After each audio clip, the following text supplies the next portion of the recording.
All right, the time is now 6 o'clock on the dot. I'm going to call the meeting to order, and I'm going to have the town clerk read the warrant. To E, the Constable of West Bridgewater in the County of Plymouth, greeting. In the name of the Commonwealth of Massachusetts, you are hereby directed to notify and warn the inhabitants of the town of West Bridgewater, qualified to vote in elections and town affairs, to meet at the West Bridgewater Middle Senior High School in said town on May 11th, 2026 at 6 p.m. Then and there to act on the following articles, to wit.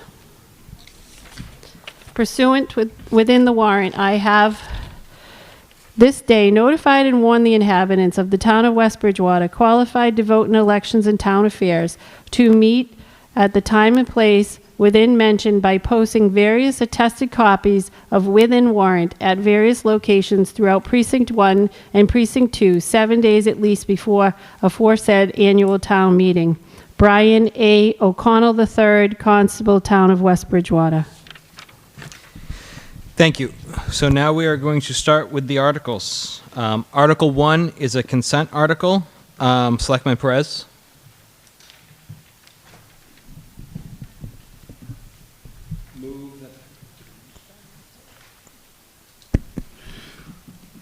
Move that the town consider and approve Articles 1 and 2 as printed on the warrant as a single consent article. Thank you. Is there a second? Yeah, second. Thank you. Finance Committee?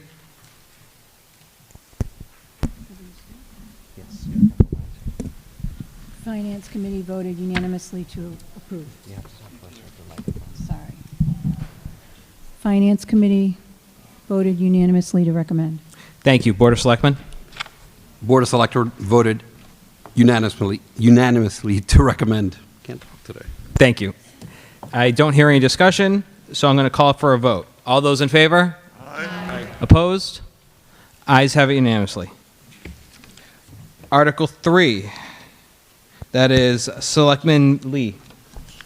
Move that the town vote to determine the salaries of the following elected town officers for the fiscal year beginning July 1, 2026. Moderator, $338. Board of Assessors, $10,539.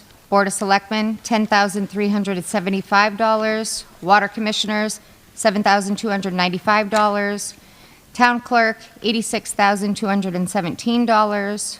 Board of Health, $5,133, and for the following officers to serve without pay: Library Trustees, School Committee, Planning Board, Tree Warden.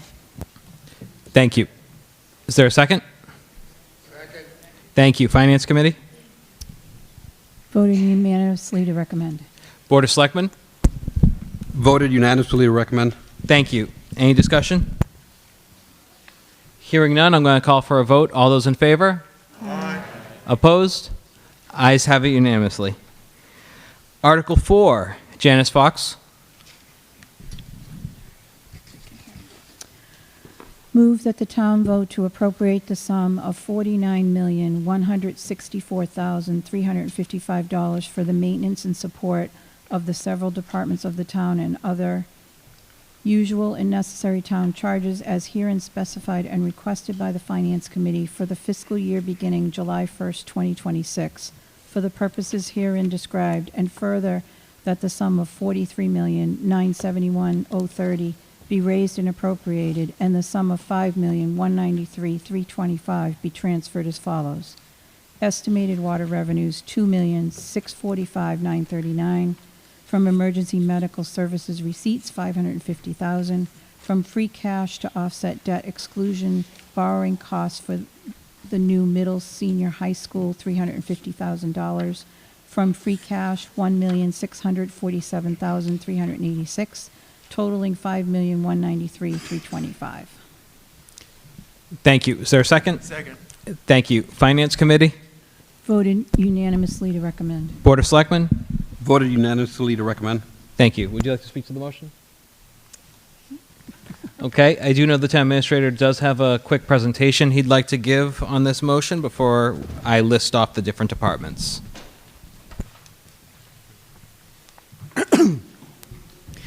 So good evening, everyone. My name is Dave Gagney. I'm your town administrator. I will give you a quick overall view of the budget article, Article 4, along with all the other financial elements of your budget as well that you'll be voting on tonight. To be clear, this is on FY27, which starts this July 1st, 2026, and goes until June of 2027 of next year. The budget process actually starts about 6 months ago. It starts with the Board of Selectmen asking for recommendations from all department heads, elected and appointed boards. They task me to send out the letter to all of them, which we do in the beginning of December. You'll see above the timeline. So you'll see that over the last 5 months is that department heads, elected boards, and appointed boards will meet with the Board of Selectmen and the Finance Committee, go over their entire budget presentation. I then, in middle of April, condense it all, present a budget to the Board of Selectmen. They, in turn, then vote on a balanced budget for the town. That, after approval, goes to the Finance Committee. The Finance Committee then makes their recommendation, of which you are voting on this evening. Again, I want you to all know how much work and effort this is done by all parties involved. Our budget this year is going to be a little bit lower than it has been in years past. On a year-to-year basis, on a percentage basis. And I want to say thank you to all the elected boards, appointed boards, and department heads, because that happened because they all really worked hard to streamline their budgets. You'll see Article 4 before you totals $49 million and change. It's an increase of $2.4 million year over year, or about a 5% increase. We will use $350,000 again from free cash to offset the high school debt, and that saved you as taxpayers $4.2 million over the past 12 years, and we will use an additional $1.7 million of free cash to balance as well. Not really always the most prudent thing to do, but we have it, and what that does is that lowers the ability to have to worry about taxing you as residents. Key takeaways on this year's budget. The operating budget for all town departments is up about 3.8%. You'll see that's a decrease year over year. The school department's increase is 4.5%. Not only is it a decrease year over year, it's actually the smallest increase in more than 5 years. Southeastern's budget actually went down 8% year over year because 9 less students enrolled in that school. The real key on this budget is the non-discretionary budgets that are up 10 and 8% respectively between health insurance, retirement, and others that are required by the state. That is your real driver in your budget. The next 2 slides just shows you what I've already placed in your book, which is on page 24, and that just shows you some graphs as to what your largest budgets are and what your largest budget increases are. Again, the key takeaway to all of that is the fact that 5 budgets represent 80% of the budget and 94% of the increase year over year. That's your real drivers in your budget. After we finish Article 4, we will then turn to Articles 7, 8, and 9, which is your CPC articles. There was only 3 of them. The first one establishes the fund to bring in the money, about $289,000 that we will collect, and we will only be looking to appropriate about $15,000 in the next 2 articles. After you're done your CPC, you will then go to your capital budget items, all from your department heads. There's more than a handful of them. All but one of them will be using free cash to pay cash, so there's no borrowing. The only exception to that is for a ladder truck. We'll pay some cash, some borrowing, but it's a large item. You'll see that when we get to it. After that, there'll be 1 water-related article that will again only be paying using free cash. There'll be no borrowing articles for the water department this year. The way we pay balance our budget is predominantly on the tax rate. Quite frankly, the state has abdicated its responsibility. I placed this up here last year, and I'm informing you all again as well. You will see that over the last 10 years is that school, Chapter 70, which is school aid, has doubled. And although that sounds really good, that's $3.6 million over 10 years, roughly $360,000 per year. But you're looking at a $20 million budget. So if you're only going to receive $300,000 from the state, the rest is going to come on you. Chapter 90, which is what we use to pay for our roads and our sidewalks and other construction such as potholes, you'll see that that is up only $169,000 again over 10 years. That's $16,000. The cost of sidewalks and asphalt has astronomically increased over the last handful of years. It's not enough money. And that's why we also ask you for a sidewalk fund so we can continue doing our sidewalks. The last is in reference to local aid. This was passed in the early 1990s that you were supposed to all receive 100% of the lottery aid. That's not happening. They are using the money for other purposes.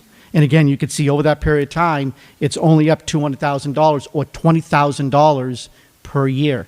If your budget increase is $2.4 million and only $20,000 is coming from the state, you are required to pick up the difference. That is unfair. They're not doing their job. I said this last year. We are at a pinch point, not just here in West Bridgewater, but across the state. We've done a really, really good job at the local level in West Bridgewater, in the department heads, the Board of Selectmen, the Finance Committee, all our boards. They should really be commended for the work that they did. Again, I'm not going to go through all these numbers. The one item I will of note say is that we still have $3.5 million in our stabilization fund. The positive is we are not spending anything out of it. That represents about 7% of an operating budget, which is in the sweet spot of the recommendation from the Department of Revenue. Unfortunately, we can't put more money into it, but at least we're not spending it. Last slide, just to show you exactly what's going on and what every municipality is facing. We put together this map. Fiscal 26 is today. It ends in June. So in fiscal year 24, 25, and 26, which we haven't finished yet, 1/3 of every municipality in the state has already gone for an override. It is a clear indication of the state not doing its part. And we are surrounded by towns, including Easton 2 weeks ago, that went for their third one in 2 years, and it failed. We put this map together. The red indicates the ones that went for an override that failed. Green are the ones that got approved. Purple are the ones that went for multiple. Some were approved, some failed. We are doing our best not to get on that map. And again, this balanced budget reflects the fact that hopefully we won't. And as we've always said, West is best, so hopefully we can stay off of the list. Thank you very much.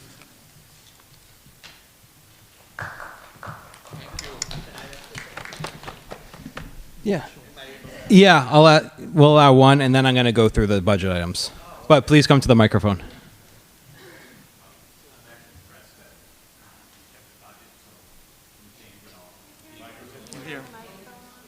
I think there's a little switch.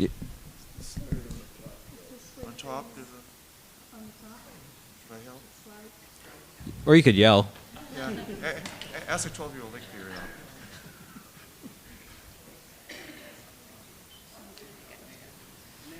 Thank you, Joey. No, I'm actually impressed that you kept everything so contained and reserved with the increase in materials. The only question I had, and I'm not opposing anything, it's that 8.25%, the increase in retirement. I don't know how that's broken down. Is it like, isn't the retirement self-funded by the schools? Don't they contribute through their checks, or is the town putting in extra because they was the shortfall? No, thank you for asking the question.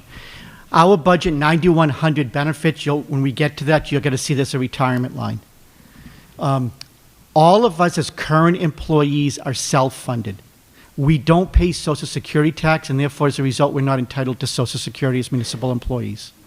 We pay 9% on our first $30,000 of income and 2% on every dollar thereafter. So on top of that, we all pay 11%. All of us, according to the actuarial tables, says that we will be self-funded. We currently pay about $4 million a year into the retirement fund because the truth of the matter is, before the Reform Act of 1988 passed, all of those employees, some of them only paid 3% to 5%. So there is a lag for those people that are now on retirement that we have to pay for. By state law, the pension has to be self-funded by 2040. We're on target for 2033 because we are managed under Plymouth County Retirement Board. They always have the flexibility to move that date. If they don't move it, we will continue to get about an 8 to an 8.25% assessment every year until that time. In theory, when we get to that, we will no longer have that large payment to make because at that point we'll have reached equilibrium. Okay. Thank you. So now we're going to go through the Finance Committee book. If you look at, starting at page 3, it's going to have all the different departments in there. I'm going to read through every single department, and if you have a question, comment, concern, whatever, just yell out, hold, and then I will mark it in my book. Once we get through all the departments, we can go back one by one until we can vote on this. So starting with moderator, that is $788. Board of Selectmen, that is $442,442. Town planner, $287,857. Finance committee, $3,100. Reserve fund, $67,000. The accountant, $131,777. Assessors, $294,451. Treasurer collector, $370,846. Town council, $87,000. Information systems, $154,839. Cable TV committee, $1,100. Town clerk, $165,801. Elections registration, $61,766. Conservation, $91,301. Nope. Wait, what? Yeah, 96,301, sorry. I must have misread that, whoops. Open Space Committee, $5,000. Agricultural Commission, $600. Planning Board, $30,561. Board of Appeals, $6,745. Rent Control, $5,909. ADA Compliance, $4,000. Insurances, $345,766. Town Hall, $81,950. Municipal Building Needs Committee, $1,565. Wastewater Treatment Facilities, $24,110. Police Department, $3,859,551. Fire Department, $3,289,944. Building, $177,716. Inspector of Gas and Plumbing, $26,860. Sealer of Weights and Measures, $6,845. Inspector of Wires, $26,860. Canine Control, $11,250. Education, $19,454,393. Southeast Regional Votech, $1,035,493. Did I hear a hold? No, guess not. Okay. Public Works, $1,533,630. Public Works Snow Removal, $91,300. Public Works Street Lighting, $95,700. Wastewater Disposal Sanitation, $457,794. Tree Warden, $400. Board of Health, $129,285. A New Day Women's Workplace Crisis Center, that's $2,750. Brockton Area Arc, $250. Old Colony Hospice, $2,000. Council on Aging, $436,159. Veterans, $43,450.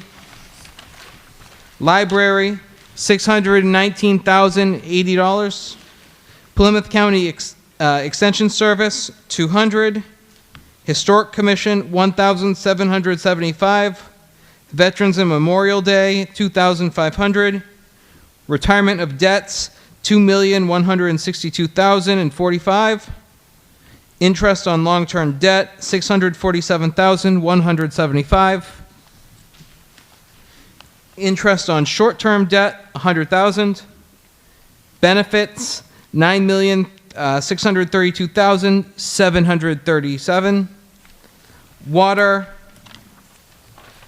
that is $2,645,939, for a grand total of $49,164,355. Hearing no holds, hearing no discussions, I'm going to call for a vote. All those in favor? Aye. Opposed? Ayes have it unanimously. Article 5. That is Janice Fox, right? No, it's, oh, yeah, Paula Bunker. Okay. Okay. This will be read by Molly Smith. So I move that the town accept the provisions of Massachusetts General Laws, Chapter 59, Section 5C, which provides for an additional real estate exemption for taxpayers who are granted personal exemptions on their domiciles under Massachusetts General Laws, Chapter 59, Section 5, including certain blind persons, veterans, surviving spouses, and seniors, and to provide that the additional exemption shall be up to 25% of the personal exemption, to be effective for exemptions granted for any fiscal year beginning on or after July 1st, 2026, or take any other action relative thereto. Thank you. Is there a second? Thank you. Finance Committee? Recommend unanimously. Board of Selectmen? Recommended unanimously. Would you like to speak to the motion? Okay. Any discussion? Hearing none, I'm going to call for a vote. All those in favor? Aye. Opposed? Ayes have it unanimously. Article 6, Philip McNulty.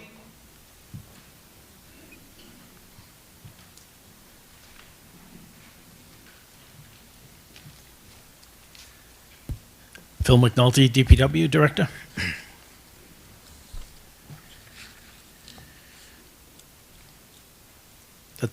That the town vote to accept and authorize to spend $488,368, the town's apportionment of Chapter 90 local transportation aid funding for fiscal year 2027, in accordance with the figures released by the Massachusetts Department of Transportation, in accordance with Chapter 86 of the Acts of 2008. Thank you. Is there a second? Second. Finance Committee? Recommended unanimously. Board of Selectmen? Recommended unanimously. Would you like to speak to the motion? This is simply an annual article to accept and use Chapter 90 funds, apportionment from the state for roadway reconstruction. Okay. Any discussion?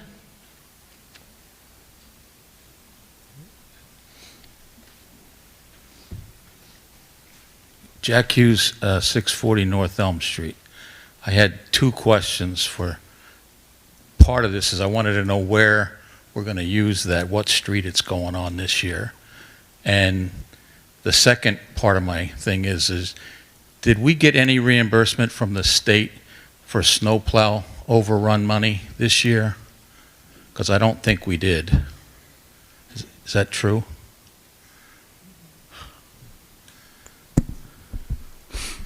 We did not receive anything at the state level. We did, however, file with the federal government under FEMA. We do that on all storms whenever there's a state of emergency declared. If approved, it'll take 18 months or so before we receive the reimbursement, of which would be 75% of costs incurred. I just want to say one other thing to the department head. We had the biggest snowfall this year in probably 20 years. And I thought the town did an excellent job of snow removal, and I wanted to thank you for that.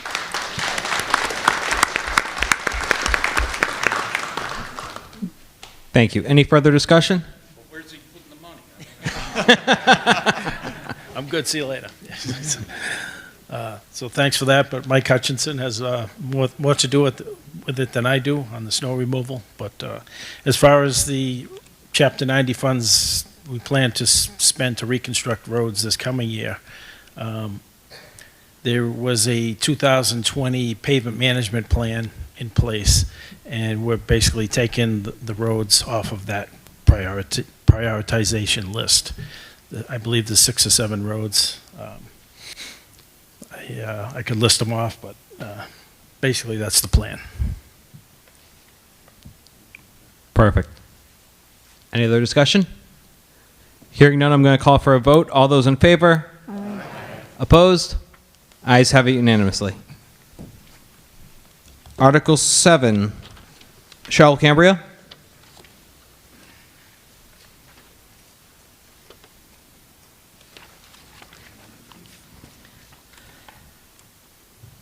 Hi. Move that the town vote to appropriate from the Community Preservation Fund estimated revenues, the following amounts recommended by, oh, it's off? Okay. Can you hear me now? No, that's Perfect. better. Move that the town vote to appropriate from the Community Preservation Fund estimated revenues, the following amounts recommended by the Community Preservation Committee for committee administrative expenses, open space, historic resources, and community housing reserves, and other expenses in fiscal year 2027, with each item to be a separate appropriation or reserve. And the appropriations are from FY 2027 estimated revenues for committee administrative expenses is $10,750. From FY 2027 estimated revenues for open space reserves is $27,900. From FY 2027 estimated revenues for historic resources reserve is $12,900.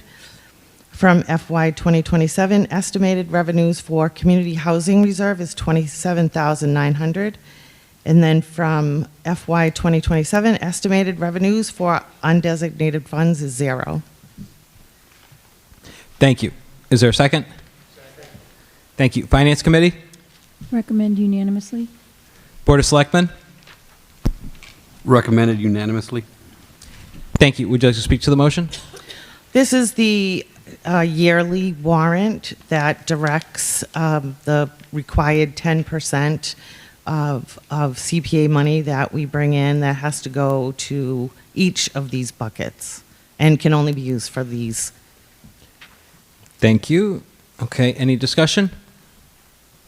Hearing none, I'm going to call for a vote. All those in favor? Aye. Opposed? Ayes have it unanimously. Article 8, Cheryl Cambria. Move that the town vote to appropriate $5,000 from the FY 2027 Community Preservation Fund estimated budget revenue fund to fund the historical project, the Memorial and Veterans Day Veterans Legacy Committee's recognition project. Is there a second? Second. Finance Committee? Recommend unanimously. Board of Selectmen? Recommended unanimously. Would you like to speak to the motion? This is the Veterans Committee's continuation of a project that they started quite a while ago, where they're doing all the research on the graves and identifying all the veterans in town, and they'll be supplying each of those identified graves with a plaque. Perfect. Any discussion? Hearing none, I'm going to call for a vote. All those in favor? Aye. Opposed? Ayes have it unanimously. Article 9, Cheryl Cambria.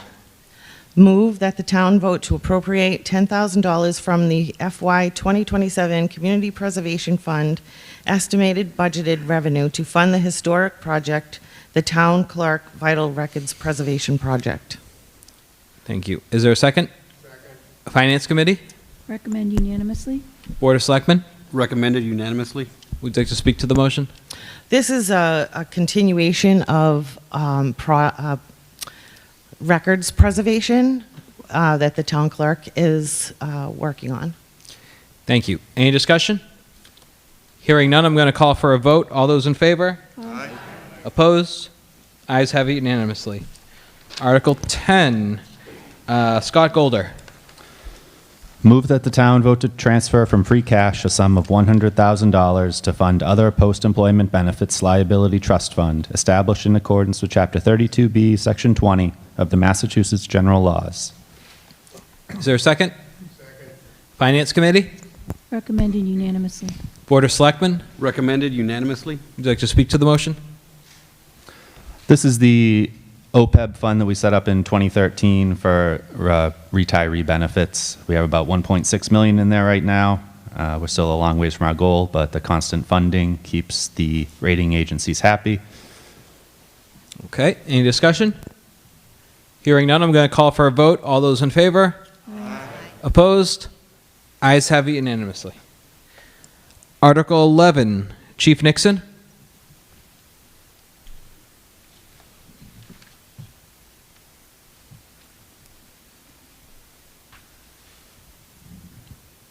Move that the town vote to transfer from free cash the sum of $10,000 as the town match for the Web Task Force in fiscal year 2027. Is there a second? Finance Committee? Recommended unanimously. Board of Selectmen? Recommended unanimously. Would you like to speak to the motion? This is essentially our Web Task Force funding, which goes to undercover operations, surveillance techniques and whatnot, and it's our match to maintain our task force. Thank you. Any discussion? Hearing none, I'm going to call for a vote. All those in favor? Aye. Opposed? Ayes have it unanimously. Article 12, Philip McNulty.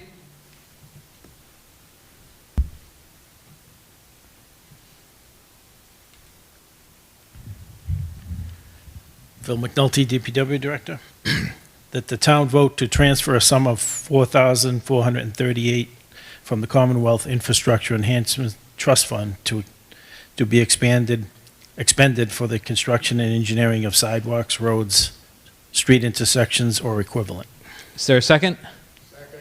Finance Committee? Recommended unanimously. Board of Selectmen? Recommended unanimously. Would you like to speak to the motion? It's an annual article to accept and use transportation network company funds for sidewalks and roads.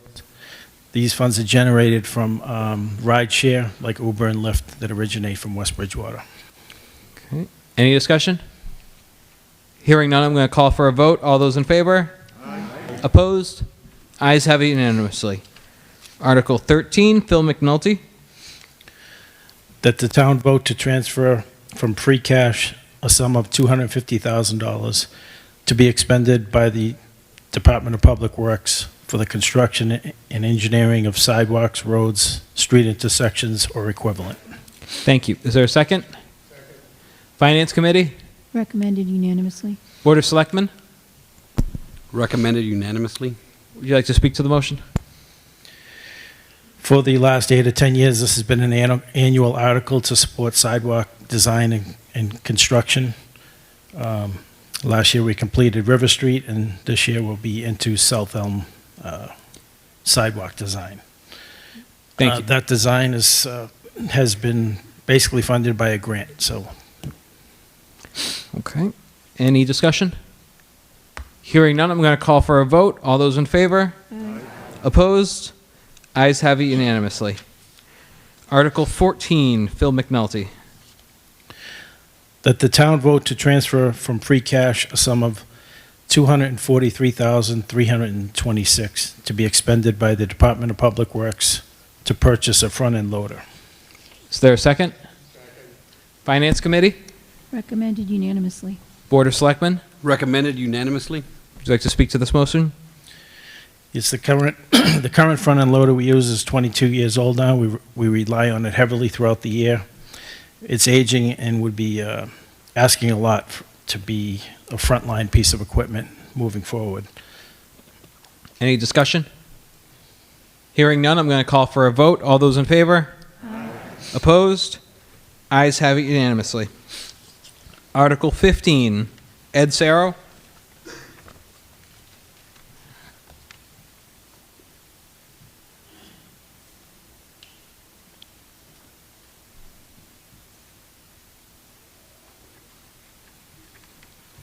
Ed Sarro, Network Administrator.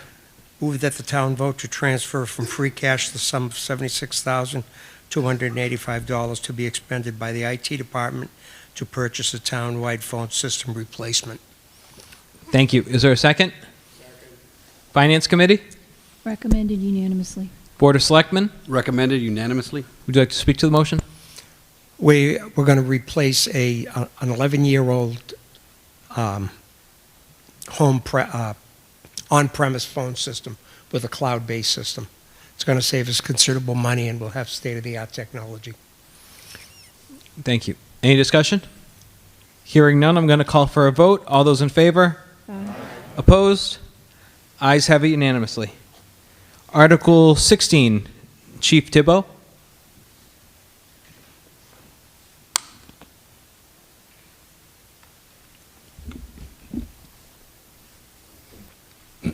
Article 16, move that the town vote to transfer from free cash a sum of $143,021 to be expended by the fire department to purchase portable radios. Is there a second? Second. Finance Committee? Recommended unanimously. Board of Selectmen? Recommended unanimously. Would you like to speak to the motion? Our portable radios are about 10 to 12 years old now. Each full-time firefighter that you have is assigned a portable radio, which is used every day that they're on shift. It's a lifeline for these firefighters to be able to call back to the fire station during any type of response, mutual aid response, and it's time to replace them because they do not make parts or they will not repair our existing radios now. Any discussion?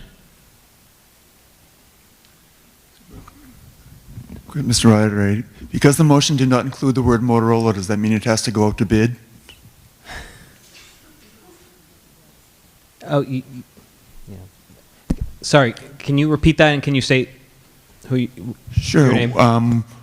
Peter Turner, 390 Forest Street. When he read the motion, he did not include the word Motorola in the portable radios. Does that mean it has to go out to bid because he did not specify which type? I just missed it. If you want, I can redo it. Should he do it Motorola. over it again then? Make it legal? Thank you. Yep. Mr. Moderator, I would ask the fire chief to reread the motion. Thank you. Sure. Move that the town vote to transfer from free cash a sum of $143,021 to be expended by the fire department to purchase Motorola portable radios. I hear a second. Okay. We're going to call for a vote. All those in favor? Aye. Opposed? Ayes have it unanimously. Article 17, Chief Thibault. Move that the town vote to transfer from free cash a sum of $430,307 to be expended by the fire department to purchase an ambulance and to authorize the Board of Selectmen to dispose of the ambulance to be taken out of service in the best interest of the town. Is there a second? Second. Finance Committee? Recommended unanimously. Board of Selectmen? Recommended unanimously. Would you like to speak to the motion?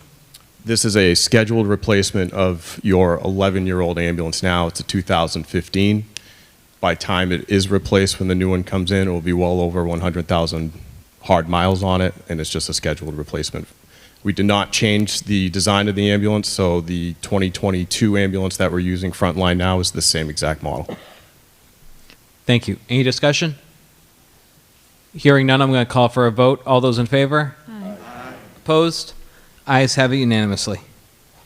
Article 18, and this requires a 2/3 vote. Chief Thibault? Move that the town vote to transfer $400,000 from free cash and borrow a sum of $1,363,600 to be expended by the fire department to purchase a ladder truck and to authorize the Board of Selectmen to dispose of the ladder truck to be taken out of service in the best interest of the town. Is there a second? Second. Finance Committee? Recommended unanimously. Board of Selectmen? Recommended unanimously. Thank you. Would you like to speak to the motion? Please. I've prepared a statement just to kind of give you a little overview and the reason why we're requesting this purchase now. Tonight we are requesting approval to replace our 1999 E1 ladder truck, which has been in this community serving you for the past 27 plus years. While this apparatus has provided dependable service over the decades, it is now well beyond the typical frontline service life recommended by the National Fire Protection Agency. According to the NFPA 1901 and 1911, they recognize that fire apparatus over 20 years old should be carefully evaluated for replacement due to increased costs, reduced reliability, and outdated safety features. Modern ladder trucks are designed with significantly improved firefighter safety systems, enhanced stabilization technology, better lighting and visibility, cleaner emission systems, and updated rescue capabilities that our current apparatus simply does not have. This truck is a critical piece of public safety for our town, for you, the citizens. It is the only type of fire apparatus we own. We only have one, so we do not have a reserve piece.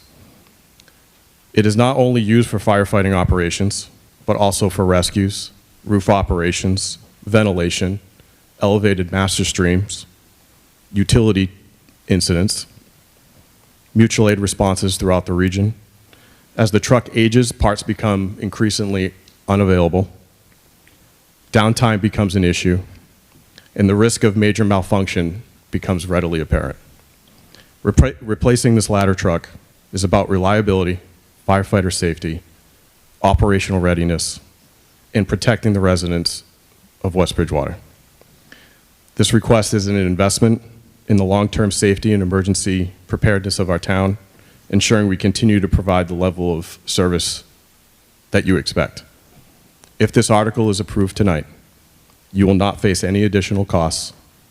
The vehicle will be on order, and expected delivery will be between 39 and 42 months. Thank you. Any discussion? Hearing none, I'm going to call for a vote. All those in favor? Aye. Opposed? Ayes have it unanimously. Thank you. Slow down, Mr. Moderator. Give us a chance to breathe.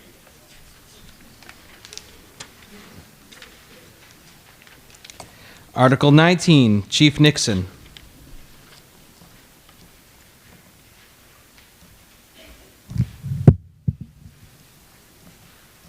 That the town vote to transfer from free cash a sum of $70,500 to be expended by the police department to purchase a cruiser and to authorize the Board of Selectmen to dispose of the vehicle to be taken out of service in the best interests of the town.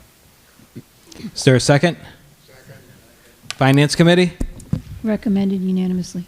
Board of Selectmen? Recommended unanimously. Would you like to speak to the motion? Sure, we're taking out a sedan out of service, and we're replacing it with an SUV, which is consistent. It's a 2017 that we're putting offline, and its mileage is up, so it's time to replace it. Thank you. Any discussion? Hearing none, I'm going to call for a vote. All those in favor? Aye. Opposed? Ayes have it unanimously. Article 20, Chief Nixon. That the town vote to transfer from free cash a sum of $92,992 to be expended by the police department to purchase Motorola portable radios. Thank you. Is there a second? Second. Finance Committee? Recommended unanimously. Board of Selectmen? Recommended unanimously. Would you like to speak to the motion? So like Chief Tebow had mentioned, Motorola, we are now dealing with end-of-life technology. This is critical to our operations, and we're essentially replacing outdated portable radios. Okay. Is there any discussion? Hearing none, I'm going to call for a vote. All those in favor? Aye. Opposed? Ayes have it unanimously. Article 21, Nick Efreti. I'm sorry if I butchered that.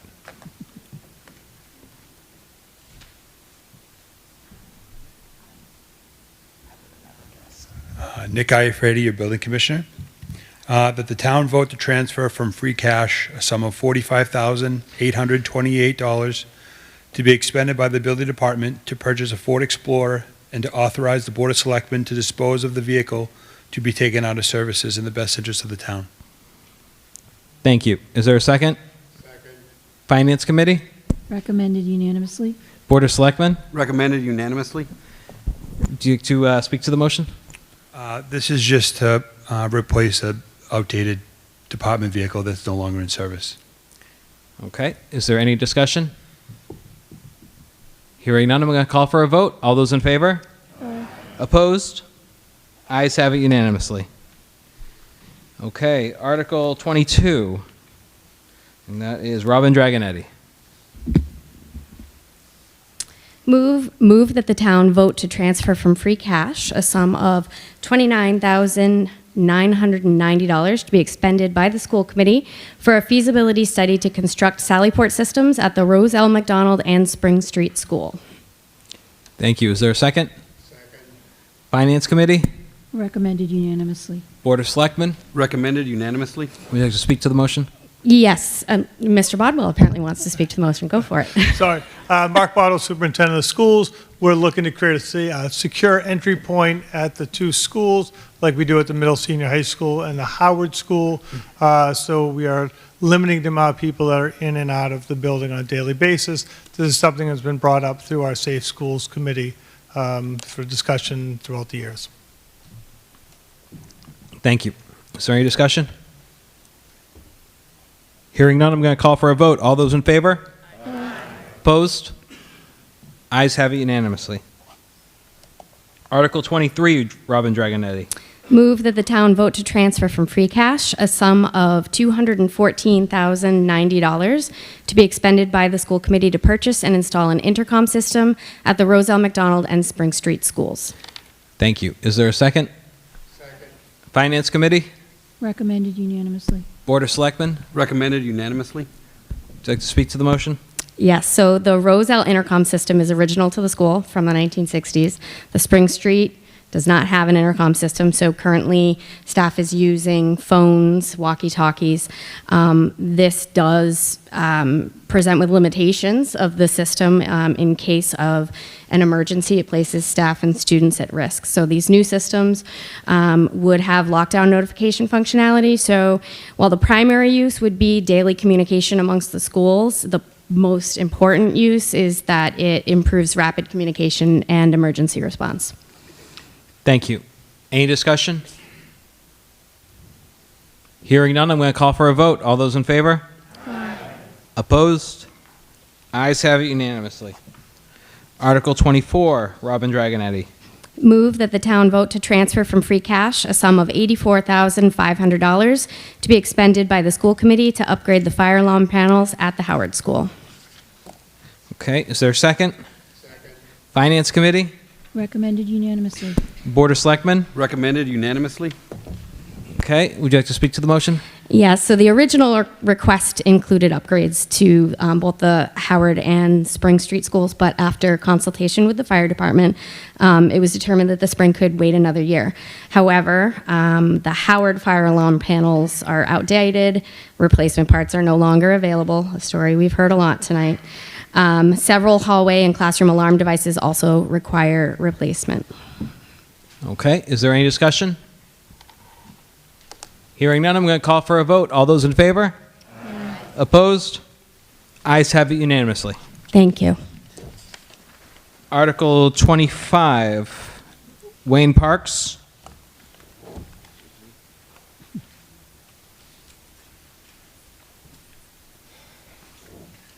All right. Move that the town vote to transfer from water surplus a sum of $100,000 to be expended by the water commissioners for a townwide metering program. Is there a second? Finance Committee? Recommended unanimously. Board of Selectmen? Recommended unanimously. Would you like to speak to the motion? So the last metering program ran from 2010 to 2016. The meters last 15 to 20 years. We're at the early stages where some are already expiring. So we're beginning to replace them currently. Is there any discussion? Hearing none, I'm going to call for a vote. All those in favor? Aye. All those opposed? Ayes have it unanimously. Article 26 is a 2/3 vote, and that will be James Noyes.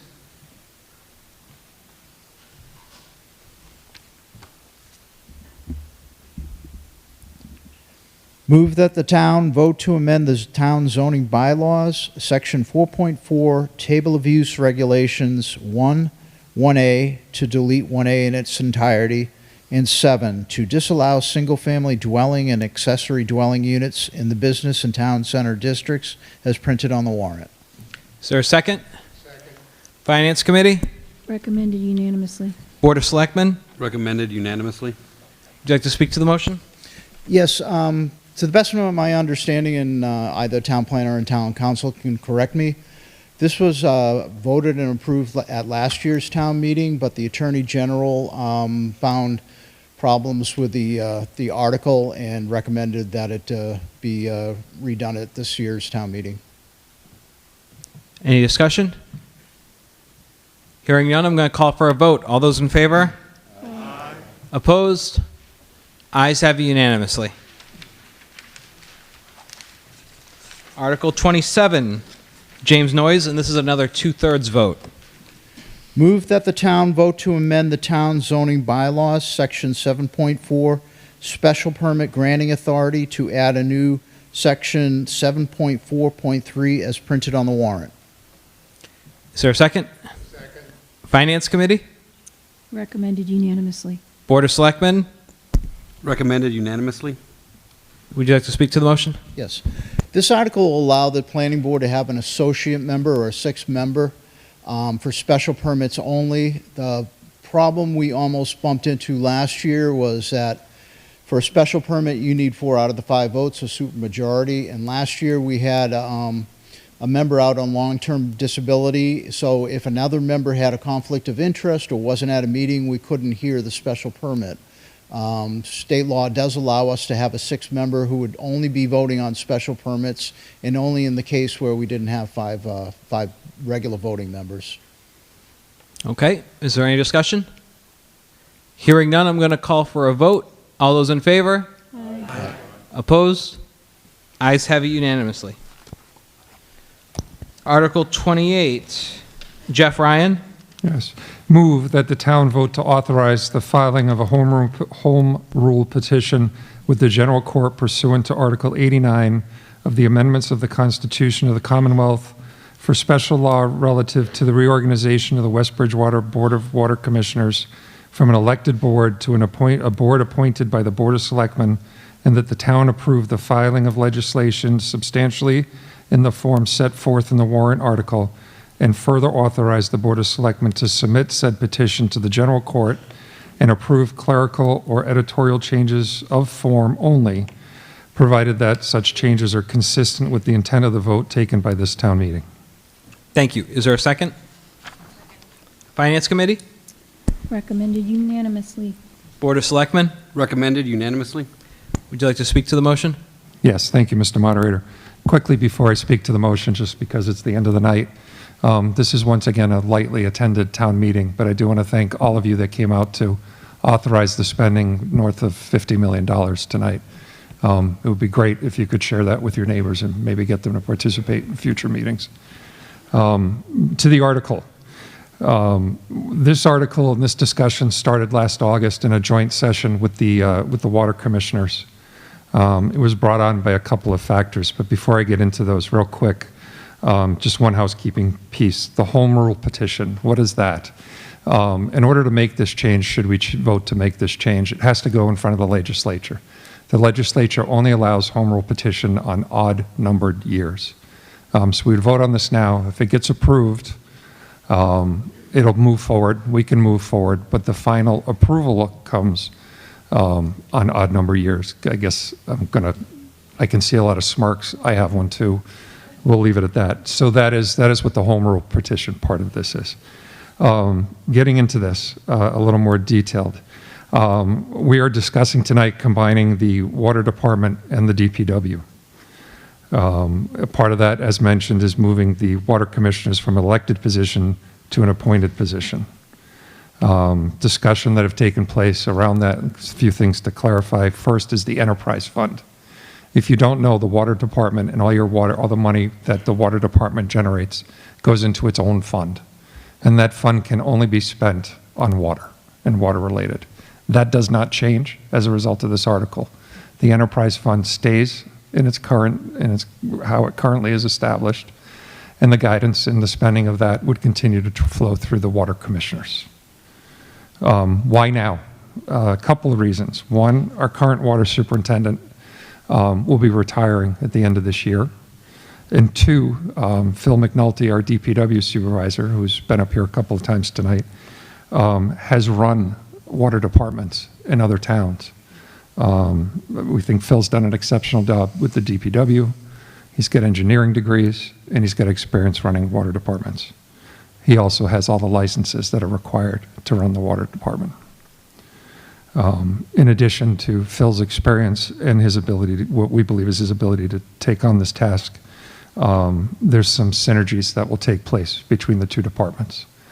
Both departments on occasions will repair roads.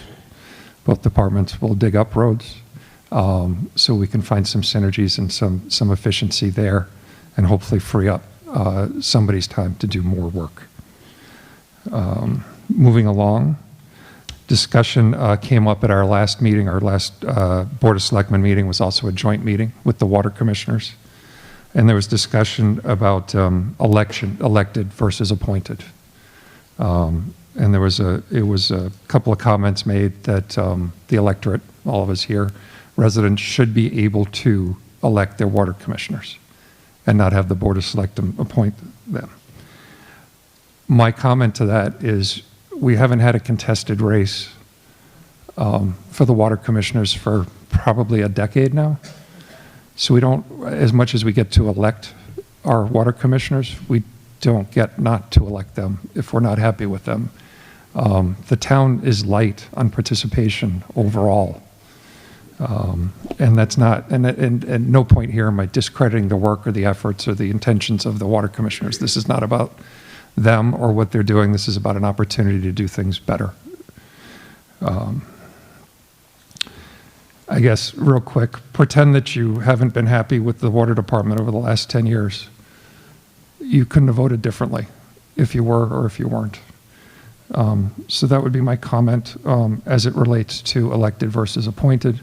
I would mention that there are two other boards that are very active in town, the Conservation Commission and the Zoning Board of Appeals. If the water department went, I would consider them to be as active, if not more active, than both of those boards. Both of those boards right now are fully appointed and have alternates present at every meeting. We've discovered throughout the last few years that we've had openings. We had an opening for a water commissioner that nobody was really running for. We had an opening for a constable that nobody was really running for. We had an opening for planning board twice that nobody was really running for. And we had an opening on the Board of Assessors. I've been tapping people on the back saying, hey, nobody else is running. If you don't have to do anything other than get, your 35, 33, whatever, forgive me, any signatures, and because nobody else is running that will get you this, would you be willing to do this? And the answer's been yes.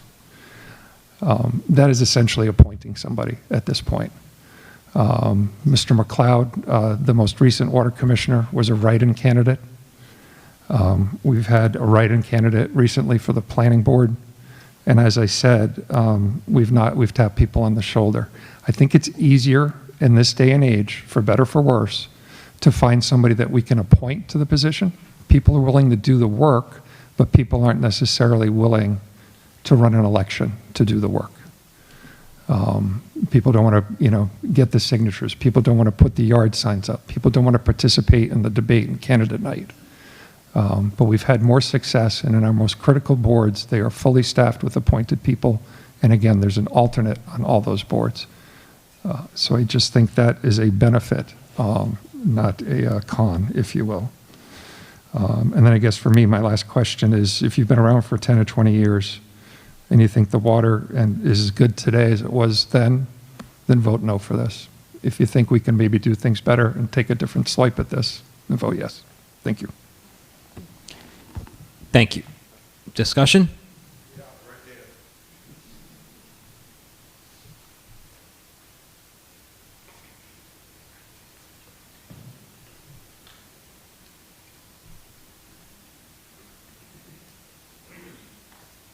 Rick Kruger, 259 Spring Street.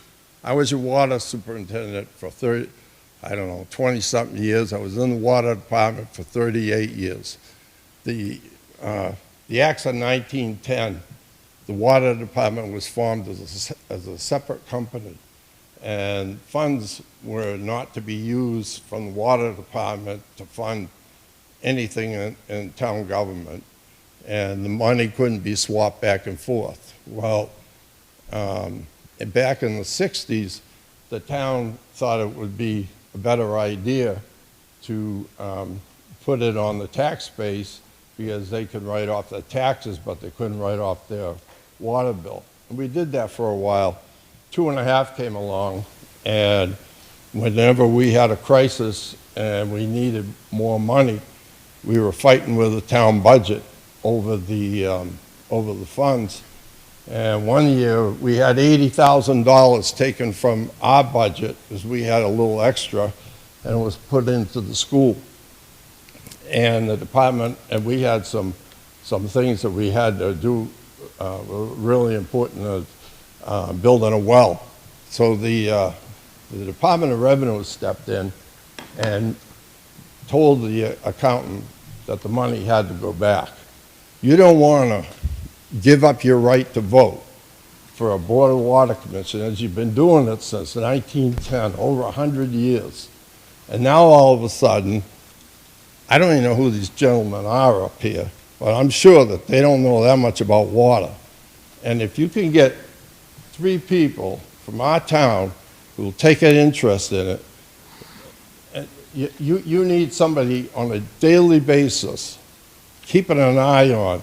This is public health. You're drinking this water every single day. And if you think you're going to get, you want to get a water superintendent cheaper by using somebody else that you've already hired, doesn't make any sense at all. When you have a bacteria hit, and I was working on it 24 hours a day. People would call me, the state would call me. I was 24 hours a day for every day that I was working there. I just devoted to water. And when businesses had crisis on their rates that they were paying for water, for insurance, for fire protection, we met with them. The water commissioners met with them. You need a full-time board, elected board that's going to meet with a water superintendent and solve crises. They're continuous. Don't give up your right to vote to run your public utility.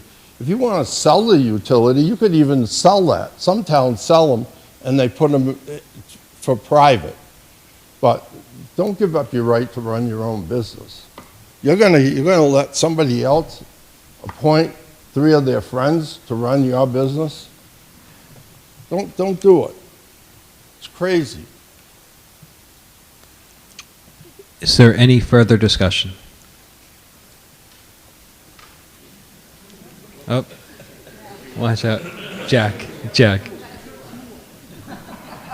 Go ahead. No, you go ahead, yeah. Jack Hughes, 640 North Elm Street. Mr. Ryan, I need you to talk me into this and refute what Mr. Kruger said over there. What other towns have these mixed that are in our local area? Is Easton Department mixed? Is East Bridgewater mixed with the DPW? Do we know?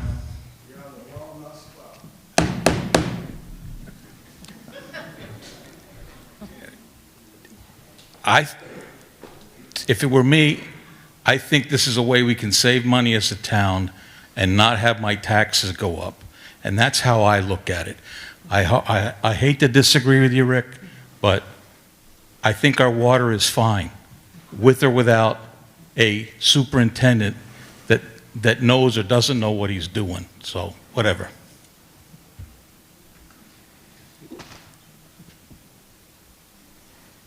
Hugh Hurley, 113 Howard Street, West Bridgewater. I was a former water commissioner. I've had a few positions in town, but one time I was a water commissioner. And to Mr. Ryan, it was Mr. Kruger, after he retired, that it was a contested race and he won. And he had better credentials than I did, and I respect him for it. He certainly knew the water. He knew it more than I did. But that being said, we have right here, this is the purest form of democracy we have. It's nothing more pure. Each one of these people has as much vote as anybody up here. We're all equal. And to give it up just because it's apathy in the town and people, you don't get that many to come out to any of these things. It is still, they are elected, they have a choice. They have to, you have to work in an election. Whereas if you're appointed, all you do is you sit there and you just raise your hand and say yes. But one of the with that being said, and we've lost too many of our election positions. We used to elect the treasurer, we used to elect the tree warden, we used to elect the collector of taxes, and we're doing. If we keep this up, pretty soon we're going to hire somebody. Who knows who it will be, and he'll be up there, and he'll be just telling us all what to do because we'll have no chance. When you are appointed, yeah, people will call you, they go after you, but they know who you are because we're just one of them, and we're a citizen and they're a citizen, and they know that. I just believe in the democracy and the fact of having the election to say, well, it's easier to do it this way. Yeah, it's easier to do it if all you have is a leader, whether he's administrator, a dictator, a governor, or mayor, whatever, and he doesn't have anybody to answer to. All he has to do is say, okay, we're going to do it this way. That isn't democracy. With democracy, we have to argue over things. We have to debate things. We have to work out, and in the end, a better thing will come about to it. One of the things, and the last sentence in the motion before us on the warrant, it says, water commissioners shall be subject, however, to such instruction, rules, and regulations the Board of Selectmen may impose at its discretion. So these water commissioners, they're not going to be acting on their own. They're going to be acting, they're going to be taking instructions from somebody else. And as it is now, we elect them. Nobody can tell the water commissioners what to do. The last thing, they vote on it. They're the ones that decide with it. Nobody else does. To give this up this way, and probably the last thing is, we have on this board probably the 3 people that are all overly qualified. We have a professional civil engineer, we have a plumber who's on the state licensing board, and we have a contractor who does site work and understands that. These 3 people know how to do it. And those are what you want. Right now, yeah, it's what it is. What's it going to be next time around? Because they have to reappoint these people. Now, if somebody stands up for his rights or what he thinks he should do as a commissioner, and maybe somebody on the selectmen aren't happy with it, they may not get appointed. I've seen in other towns where these appointments, somebody who was doing a good job, but they didn't keep somebody higher up happy, they didn't get reappointed. And I think it's very important that the only people that should judge whether they continue to sit on as a commissioner or not is you people. When you go to not somebody else. And yes, it's an awful lot of apathy here, but we're doing it one step at a time. Let's not do this step. I have no problem with doing it, getting a Department of Public Works to do it, but I want a board of commissioners that are independent, that they are acting and acting as in the best interest of the town. So don't have to worry about what anybody else says. Thank you. Thank you.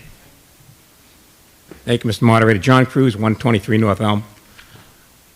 I wasn't going to speak because I thought there'd be some sort of a conflict. I'm one of those elected members, and by the way, thank you for electing me for another 3-year term this past April.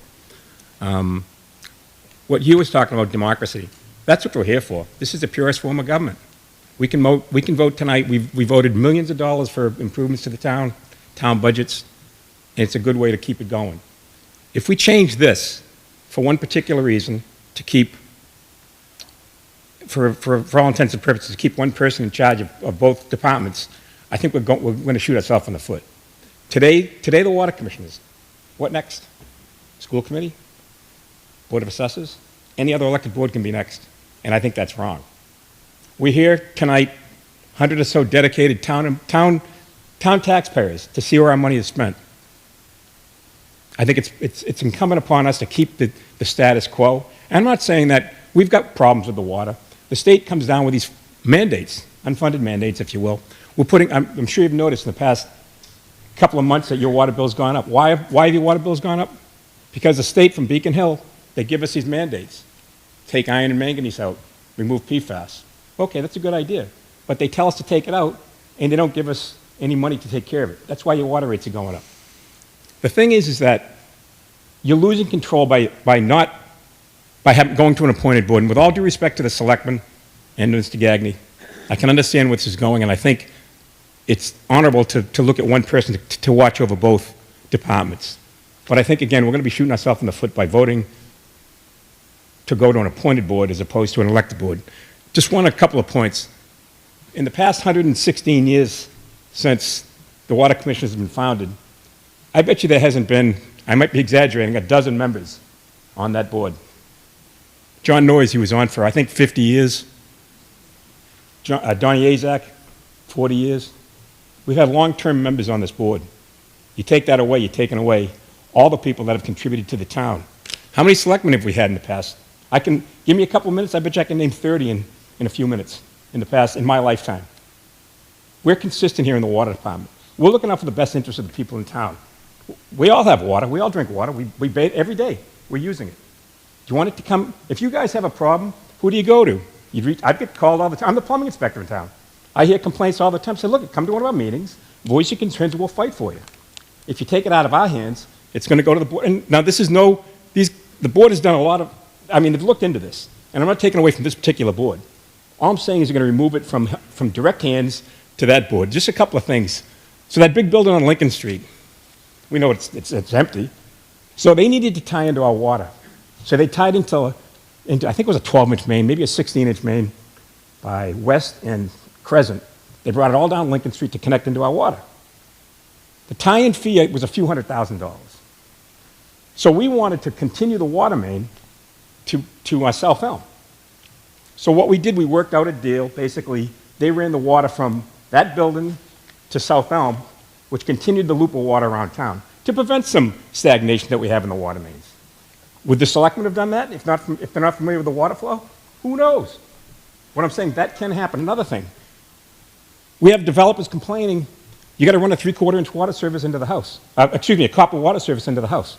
Why do you run a copper water service when all the other towns run plastic? Well, I'm a plumber. I've seen water mains, yeah, they're not buried deep enough and they freeze. You charge them up with electricity and you can thaw them out. You can't do that with plastic. Will that change with another board of selectmen? Possibly. So what I'm saying is that, to get back to what Mr. Hurley was saying, let's keep it elected. We can make the decisions. We can make it work. We have a candidate. Yes, we want the same candidate they want. Let's make it work. Let's keep us elected and move forward. That's it. Thank you. Mr. Moderator, can I clarify a couple of points? He's gonna directly respond to that. And then Mo McCarthy, 23 Captain Carlson Way. Just a comment on Hugh regarding appointed committees. I've been on Conservation Commission for a long time now, and we're all appointed. But I would say this, we have a great deal of legal authority in what we do. I've never felt pressure from anywhere to make a decision not in the best favor of this town or the law. And I think that system works very well. I have to be reconfirmed by the selectmen every 3 years. They ask very interesting questions every time to see on qualifications and so forth. It does get a little easier the longer you're on the board. As far as the water department, I lean to the confirmation process because I could run for the water board myself. And if I got enough votes and shook enough hands, it would become a popularity contest, and I might get elected. I don't know anything about water, but just the votes alone would get me in. I like the appointing process because people are going to ask very specific questions about qualifications, can you do the job, et cetera, et cetera. our current commissioners, to my way of thinking, just step up and reapply. And, you know, if everyone's doing their job extremely well, I'd say that the opportunity to continue is probably very good. That's kind of a view I have today. Thanks. Okay, Selectman Ryan? I just want to clarify a couple of things that Commissioner Cruz had mentioned. The selectmen are not going to run the water department. The water commissioners are going to run the water department. I do not know, pretend to know, want to know what size pipe should go to the warehouse, run around, or anything else. John Cruz is an outstanding plumber. If he says I shouldn't have plastic running into my house, I shouldn't have plastic running into my house. That's not the purpose. This is not a takeover. This is not what this is. This is strictly an opportunity to maybe get some additional people, better people, get some more people interested in it. To Mr. Hurley's point, after many, many years, fantastic years, planning board, he stepped down this year. The appointment for the write-in candidate for Mr. Hurley's position came in at probably the 11th hour. There were 2 names being tossed around on Facebook, and people voted the next day or 2 days later based on those names. I don't know that person. This isn't a criticism of that person. But if that person's a whack job, we wouldn't have time to figure it out. We wouldn't have time to know. At least this way, we would obviously have the opportunity of an application process and the ability to appoint. I also want to mention that as this is written, all the water commissioners would finish their current terms. And I consider most of these guys to be great guys. I can't say what I'm going to do. It'd be foolish to say what we do 2-3 years from now if I'm even here at that point. But I'm not necessarily opposed to appointing the people that are there. They're working hard. I think what this does is it gives day-to-day management over the water department. All the water commissioners right now also have other jobs, as do we. But there would be one person there to continue to plan, continue to focus, and continue to drive the department forward. Thank you.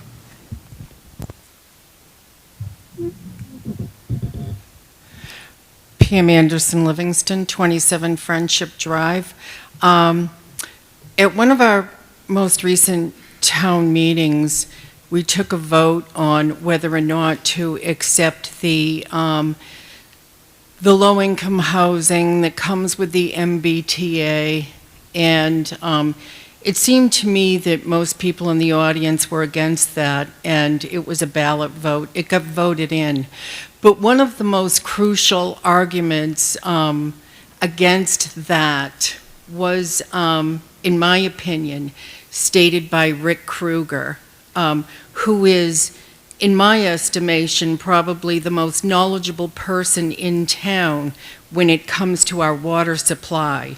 And he said that the location that had been chosen for these low-income apartments that go with the MBTA was directly in conflict, would ruin one of our, it was either, and I'm not sure here, it was either a well or a natural aquifer, and the town had purchased land a long time ago to protect that land, and now we're talking about turning it into apartment buildings, 200 and something apartment buildings, and it would ruin that water supply. So I'm concerned about us giving up a vote, because what if the selectmen, who were all obviously for those apartment buildings, what if an elected water official said, no, we can't do it because it's going to ruin that aquifer? Is that person not going to be reassigned to their paying job the next year because they disagreed with the selectmen? I just think that we're forfeiting too much by handing everything over to the selectmen. Thank you. Paula Bunker, 123 North Elm Street. First, I see the benefits of having one superintendent. I do think we should be able to find a way to make it work. I understand the problem was because this person would then have to report to 2 elected boards, which was a part of the process of putting this board to appointed, which I completely disagree with making this board appointed. Bridgewater, if anyone's been following all of their water issues, that they're literally out of water. They're having to get it from Middleborough because they have such problems. And there's a page, Bridgewater Unfiltered, where a resident has gone through, and she's going through thousands of emails to back up to see where all this problem started. And, you know, it was due to a superintendent, blah, blah, blah. But had that problem got caught sooner, was it because they went to a different form of government where they have a town manager versus administrator, and they have the councilors who are now the water commissioners? They got rid of it, so nobody was watching the store. And now they are literally up the creek without a paddle. So I am concerned that something like that, am I saying that that's going to happen here? No. Do I know that that's what happened there? I don't know. But it's something we need to think about. Do we really want to go that route? Because as everyone's already said, elections are what matters. We decide what we want. Anybody here happy with the way the state's being run? The country's being run? Anybody? But that's what's going to happen. You give up all your rights. And my other question on here, and this probably would be for either David or the selectmen, where actually, Jeff, you said that the selectmen would not be getting involved with decisions and anything like that. So then can we remove where it says water commissioners who shall be subject, however, to such instructions, rules, and regulations as a board of selectmen may impose at its discretion? Because that line makes me think that the water commissioners would then have to follow whatever rules the selectmen want to imply. And if that's not the case, then we should be able to get rid of that and still leave them to do their jobs. Yeah, I'm going to look to my right to maybe town council and town administrator for clarity. I figured that. That's okay. You're smart that way. So, excuse me. So town council and I drafted the language. We looked at it. Obviously, we had it before the selectmen, the water commissioners as well. The real intent of that language is not for day-to-day functions. Let's assume the following happens. They're going to make an appointment good for 3 years. We have no recall provision in this town. They're appointed for 3 years, and they never call a meeting. What do? Somebody's got to tell them to have a meeting. And then they're going to say, then they're going to say that there's no jurisdiction. That's the only reason, is to make sure that they meet and they do their job. Look, I wasn't going to speak because I'm not here to try to tell people or convince people how to vote. But I will tell you, I've been here for 13 years. I have never seen the Board of Selectmen, and there's others like Nancy is here as a former selectman, Mary was a selectman. There are other people here that have been selectmen. I have never seen one time that the selectmen took a vote and said, we're going to micromanage a board. I've never seen that. I've never even had the conversation. Hugh Hurley spoke about it earlier. And Hugh is so right. He sits on a ton of boards and committees, and it's a good thing he does, because I love Hugh. He has a lot of knowledge. But you know one board he sits on? Is the Bylaw Study Committee. Ask him how many times we put pressure on him to vote a certain way. And that's appointed. It's never occurred. You have to have some basic guardrails in place when you put it into place. That's what the language is there for. There is no intent there to micromanage. We don't micromanage the Zoning Board of Appeals. We all know Bill Lucini. Bill Lucini would hit us with a bus, right? That doesn't occur. We don't do it. We've never seen it. And quite frankly, if the selectmen were to step out of line, they absolutely, positively run every single term, and you can vote them out. Again, vote your conscience, do what you want to do. I'm just telling you firsthand experience, not fear, not concern, not thoughts of what might happen, the facts. It is not happening, and I don't know why it would change. It may not have changed yet, but let's just make sure it doesn't. So, and I get your whole thing, it hasn't happened, and this is, well, that's not their intent. But then you go to the spirit of the law versus the letter of the law. That's the spirit of what you're putting here with that line, but that's not what it says. And Hugh, since I'm on bylaw study with you as well, David mentioned that we do not have a recall provision. I think maybe that's something we should look into. And then we can eliminate that problem. And there will be, we can put a recall provision in. Mr. Moderator, if I may, I'm not against the DPW taking over and having somebody do it. That isn't my point. My point is with the election part not being in there. And, you know, the language is such, the Board of Selectmen may impose at its discretion a majority shall, let's see right now.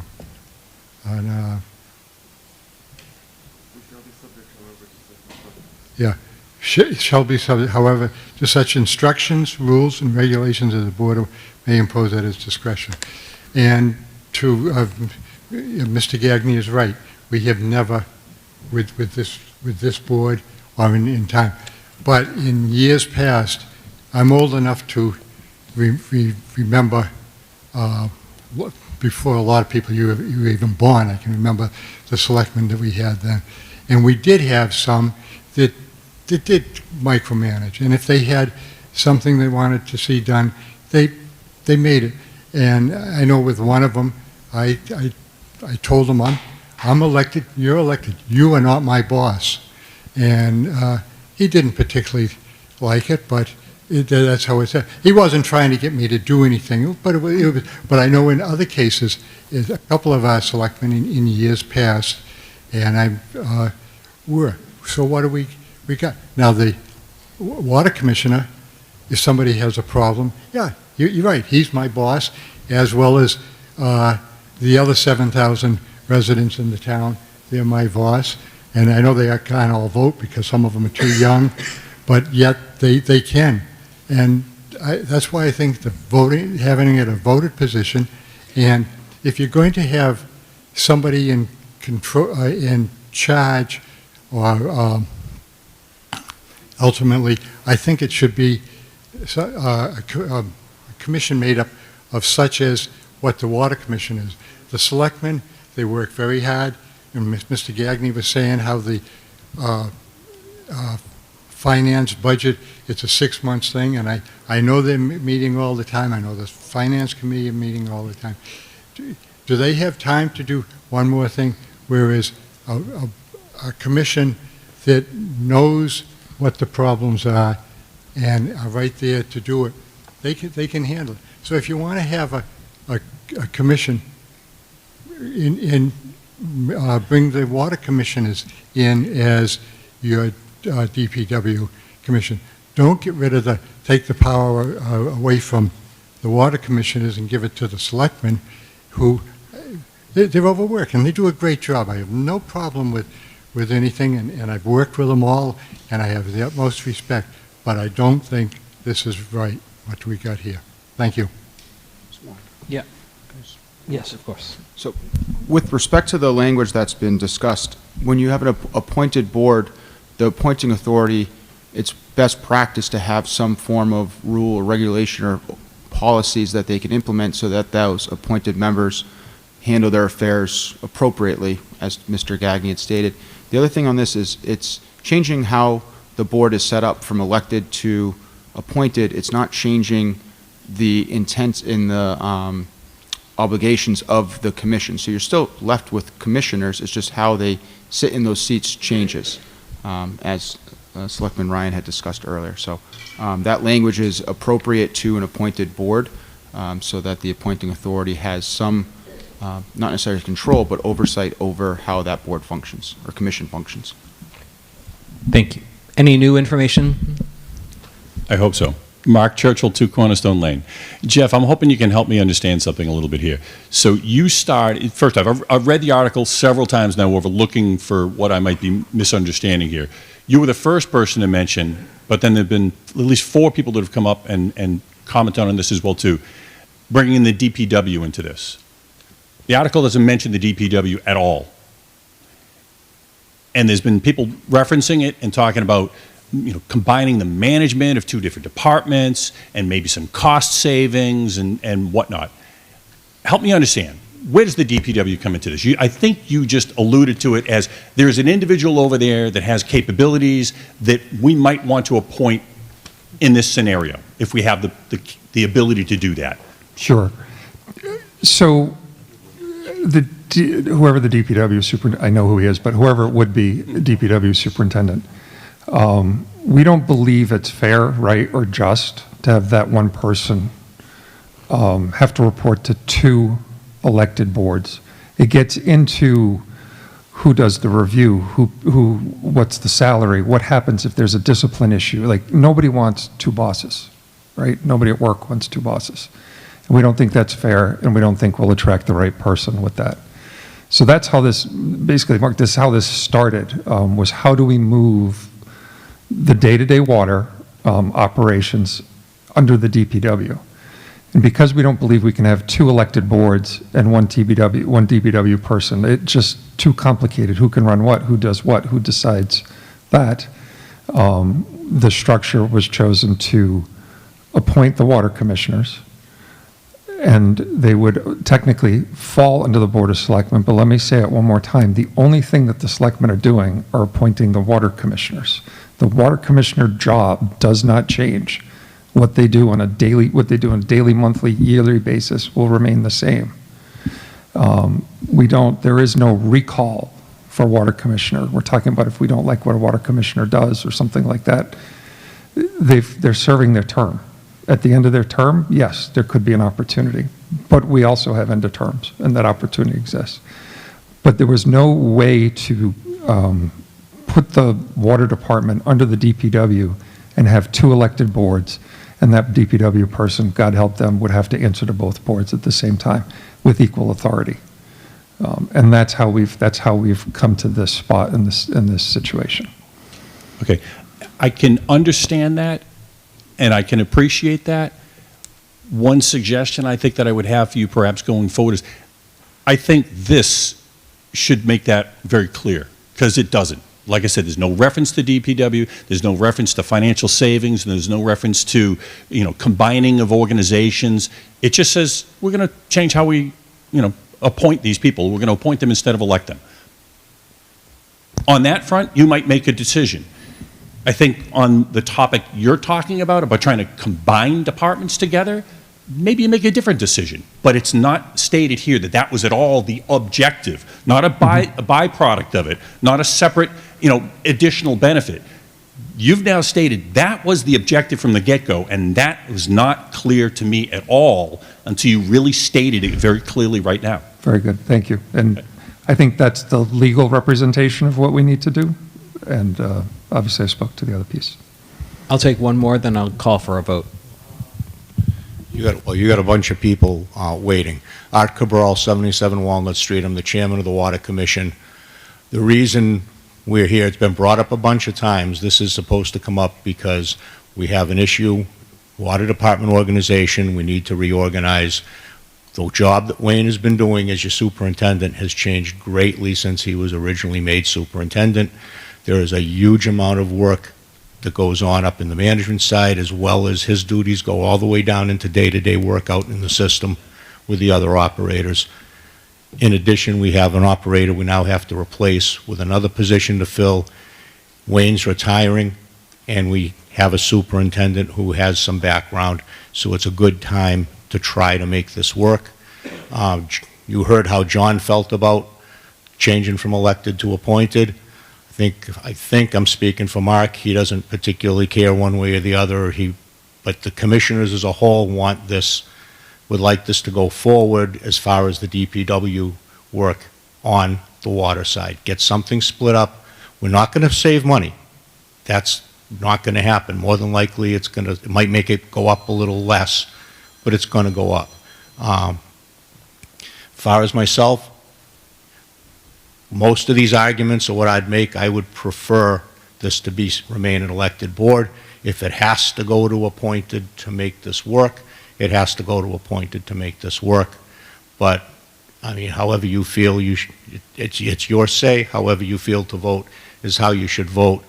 If anybody looked at the selectmen joint meeting from the other night, what I said at the end, either way, I think we need to find a way to work towards this goal of getting in with DPW. I mean, if there's an issue of who reports to who, and this fails, I'm hoping we can go back and look at a way to write up a policy or something to make that still come to fruit. But, because I have a feeling the large majority here, I do not think wants this article to go forward, and if it fails, I don't want to see what was behind it to fail. And Wayne, congratulations on having to read your last article at town meeting. Any new information? Well, I would like to amend the article. Ooh. Plot twist. Plot twist.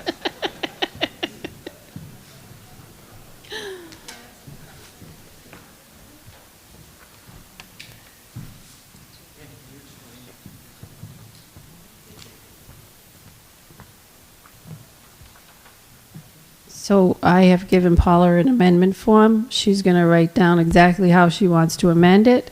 That amendment will go for a vote.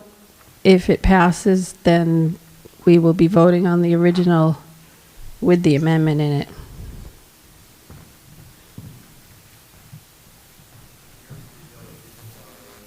That's up to the moderator. Which I am not. I've waited all this time. I could wait a couple more minutes.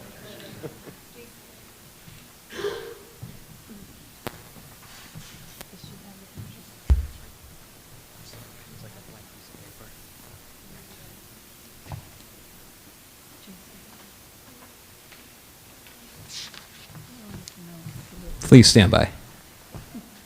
May we ask questions while she writes it up?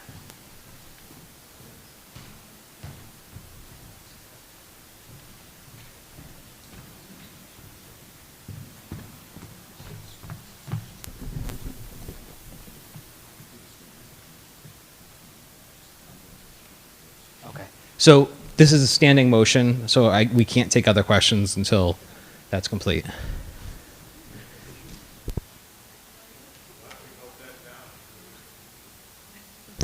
It's the rules. We have to, it's a standing motion right now.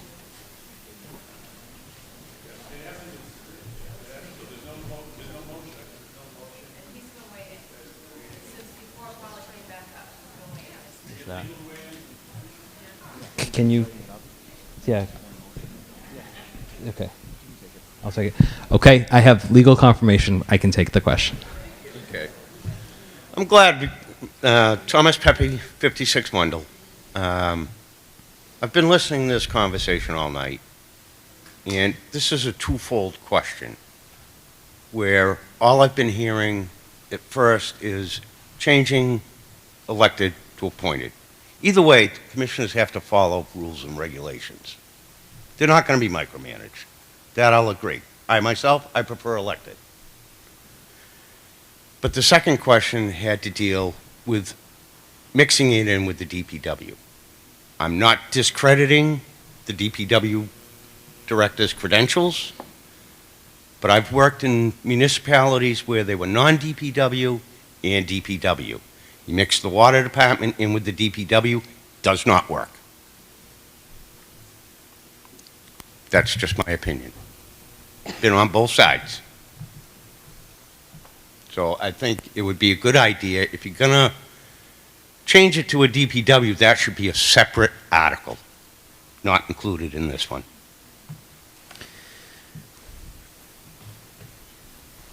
Molly Smith, 48 Roosevelt Ave. So I didn't think I was confused coming into the meeting, but I am now. So I understood that there was potential for the position to become one position going forward, and that I am in favor of. And I agree with my fellow citizen here that it seems like we have two separate issues, and we're getting them confused no matter where you stand on either one of the issues. So I don't know what Paula's writing. She's probably writing something fantastic that might fix this all, but I feel like I need help if these are two separate issues or if it is one issue that we have to combine together.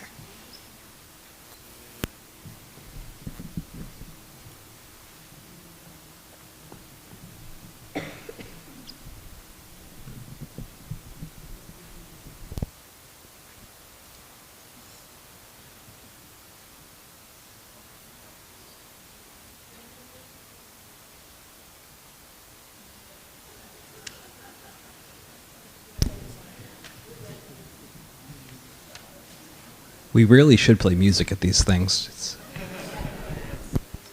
All right, I think I'm ready. You guys are all set. Okay, I'd like to make a motion to make an amendment.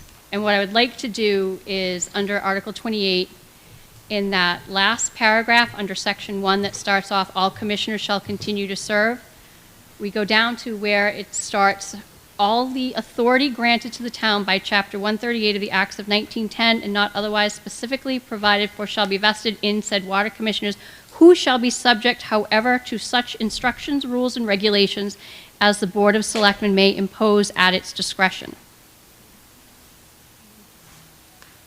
So Okay. I'd like to remove that. Would you like to discuss the amendment? Second. Oh, second. That's what we're asking her to discuss it. Thank you. Okay. I heard a second. Would you like to discuss it?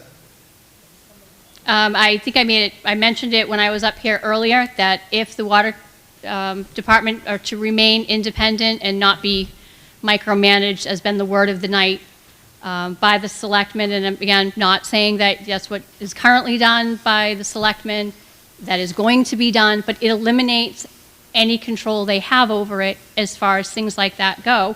And as Jeff has already said, that's not the intent. They have no plan on doing it. David has said, we don't do that now. Why would we do that with any of our appointed boards? Why would we? So let's just remove it and eliminate the problem if this is going to happen. So, excuse me, Can you speak into the mic a little more? Sorry. I didn't follow what phrase or sentence and where it starts with the removal. What are you removing?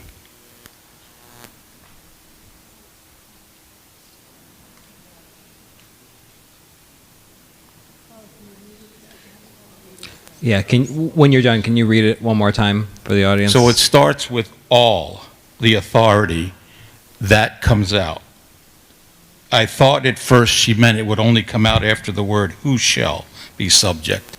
I don't know where the amendment is changing, so we need a better clarification on what the amendment is changing.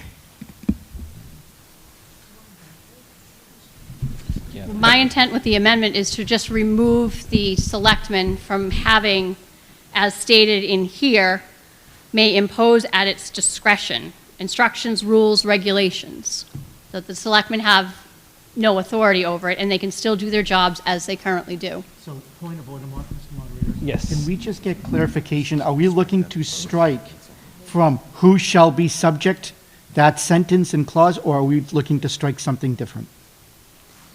Well, I have it in that whole paragraph included, but it's basically to remove the part about instructions, rules, and regulations that the selectmen have authority over the board. So, again, if I may ask the question, the water commissioners will always be subject to state law. So I think if we're not removing that prior clause makes sense based on what I think your intent is. But I think your intent is to remove who shall be subject, however, to such instructions, rules, and regulations as the selectman may impose at its discretion. That portion is what you're looking to strike. Yes, but I just didn't know the legality of what words need to come out. Yep, so- But that is the intent, yes. So if that is, I'm so sorry. So, Mr. Moderator, I believe if Ms. Bunker's motion could state as follows, to amend the motion to strike who shall be subject, however, to, and finishing at its discretion. I believe that's her intent, and if so, that would be her motion. Correct. All right, now I'm clarified.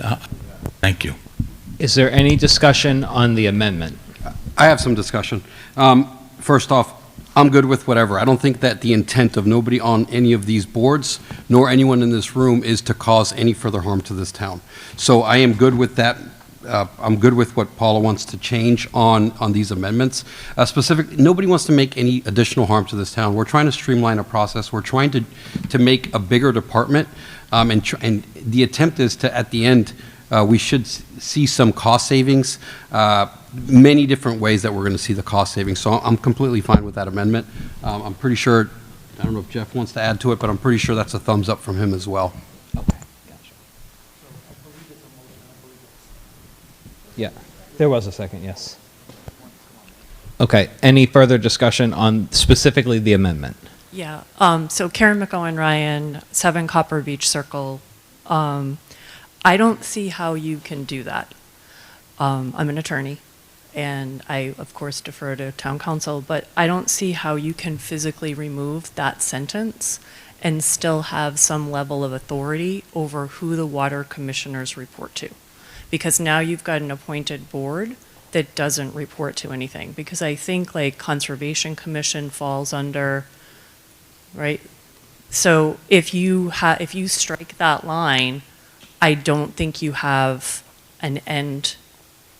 There, you know, everything has to come to a stop. Like you have to know who reports to whom. And if you have an appointed board with no stopgap at the top, then you're going to just have confusion and nobody's going to know where they need to go.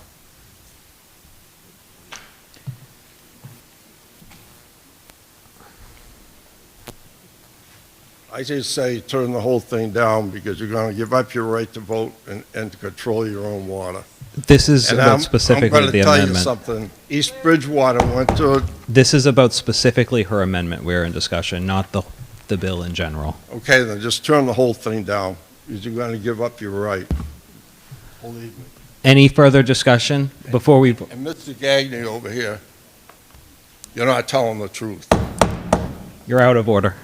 Well, I'm not. I'm not out of order. Town council. With respect to the previous comments, I'm sorry. Get him out. With respect to the previous comments about removing the instructions, rules, and regulations as the Board of Selectmen may impose at its discretion, just kind of reiterating what I said earlier, that is so that an appointing authority can have some policies, regulations, rules over who they're appointing. If you strike that in its entirety, they lose any authority to implement any kind of policies or procedures. It becomes problematic to have a board with no necessary oversight. You still have the appointment as oversight, but there's no way or mechanism for the board to implement any formal policies. So it does become problematic. It's probably not a best practice. It could create some issues that we can't foresee today, but could be an issue in the future. Any further discussion specifically on the amendment? All questions have to be at the microphone. Thank you, Mr. Moderator. The whole problem here is if we get rid of having the appointed, we stick with the elected, and then we don't have to worry about this. This board seems to think that they have to tell people to hold meetings and do it. As these elected boards, we hold our meetings, we have them all. We do not need that kind of thing. An elected board does not need Thank you. somebody to This has to oversee. be specific to the amendment. Yes. Yes, Peter Turner. The main driving force behind the whole discussion is that it was hard to fill the board. What this does is it allows that issue to be addressed because the selectmen can appoint somebody, and it still gives them the autonomy that the present elected board has. And so it has the best of both worlds. Now, if the follow-on to this is, well, there's no way of recalling it, well, maybe we need a recall amendment or something in the bylaws that allows recalls. But that's not part of this amendment. This does not take anything away from the board.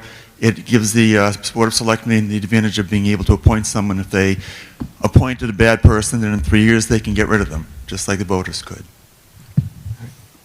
Yeah, I don't, Tim Churchill, 2 Cornerstone Lane, I don't understand the utility of this amendment.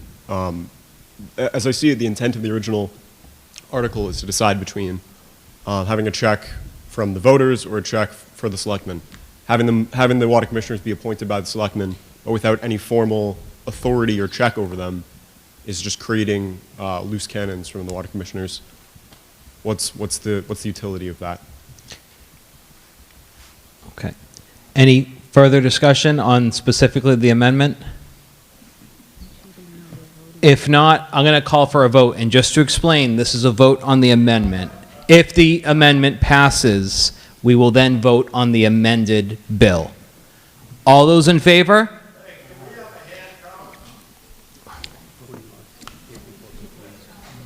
We're gonna do a voice count first, and if it's too close to call, we will consider another method. Jason, can you just reiterate, a yes vote is in favor of the amendment, a no vote is against the amendment? And a yes vote, just to be clear, is in favor of Paula's amendment. A no vote is against Paula's amendment.